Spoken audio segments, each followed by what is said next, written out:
जय श्री राम प्यारे भक्तों। भगवान कहते हैं कि अगर आपको दुख मिला है तो आप मेरे सबसे अधिक प्रिय हो। प्यारे भक्तों, अब ये सुन के आपके मन में तो ये प्रश्न अवश्य उठेगा कि प्रिय को क्या भगवान कभी दुख देते हैं? तो प्यारे भक्तों, जरा समझिए, आपका बच्चा है घर में, आप माता पिता हो अपने बच्चे के।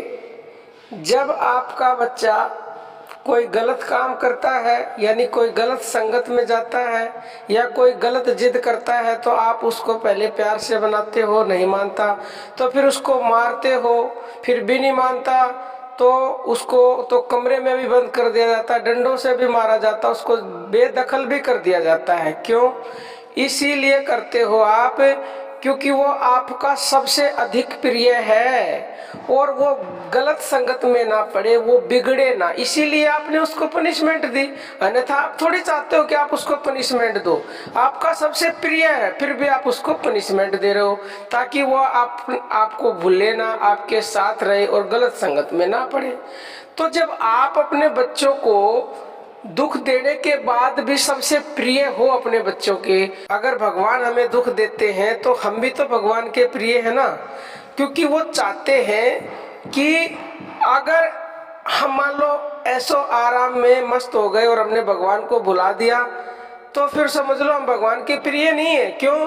क्योंकि भगवान की का काम नहीं है, ये माया का काम है। वो माया हमें प्रलोभन देती है, या फिर ऐसे भी कह सकते हो कि भगवान हमें प्रलोभन देते हैं और हम उनमें फंस जाते हैं और भगवान को भूल जाते हैं। लेकिन जो जिनसे भगवान बहुत ज्यादा अधिक प्रेम करते हैं उनको वो समय समय पर दुख देते हैं। क्यों? क्योंकि दुख में भगवान की याद आती है, सुख में तो उसको भूल जाते हैं। तो इसीलिए आप भगवान के प्रिय हो। अगर आपको दुख मिला है तो वो चाहते हैं कि हम बिगड़े ना, हम उससे दूर ना होए, हम उसके पास रहें। क्योंकि जब महाभारत के युद्ध के बाद कृष्ण ने कुंती से कहा था कि बुआ सब मांग रहे, आप भी कुछ मांग लो, तो कुंती ने कहा था मुझे कुछ देना ही चाहते हो तो मुझे दुख दे दो, दुख, क्योंकि दुख में एक पल के लिए भी मैं आपको भूलती नहीं हूँ और इससे सुहावना कोई पल हो ही नहीं सकता कि मैं भगवान को एक पल के लिए भी ना भूलूं।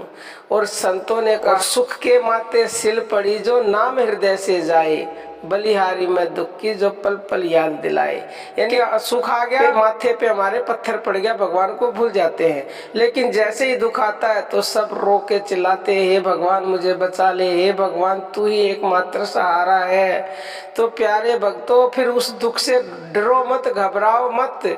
वो दुख आपको इसीलिए देता है कि आप उसको कभी भी ना भूलो। आपको धन्यवाद करना चाहिए भगवान का कि आपको दुख मिला है। तो प्यारे भक्तों, हम आप सबको बता देना चाहते, जिसके जीवन में जितना ज्यादा दुख है ना, वो उतना ही ज्यादा उसको धन्यवाद करो कि वो आपको भूलते नहीं एक पल के लिए भी, और वो खुद चाहते हैं कि आप उनका नाम जपे, उनकी भक्ति करें। और ये सब तो दुख में ही संभव है। कोई करोड़ों में बिरला ही होता है जो सुख मिलने पर उसको याद करता, वो भी उसके प्रारब्ध की वजह से।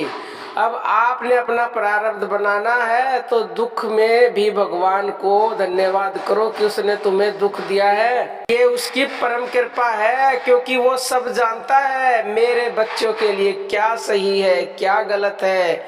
वो हमारे माता पिता हैं, परम पिता हैं, तो वो कैसे गलत कर सकते हैं? वो हमारा भविष्य देख सकते हैं, पास्ट देख सकते हैं, सब कुछ उनके हाथ में है। हम तो कठपुतली हैं, जैसे वो नचाए वैसे नाचोगे तो ठीक है, अन्यथा तो पछताओगे। प्यारे भक्तों, बाकी आपकी मर्जी है। अब हम अपनी वाणी को विराम देते हैं। जय श्री राम प्यारे भक्तों।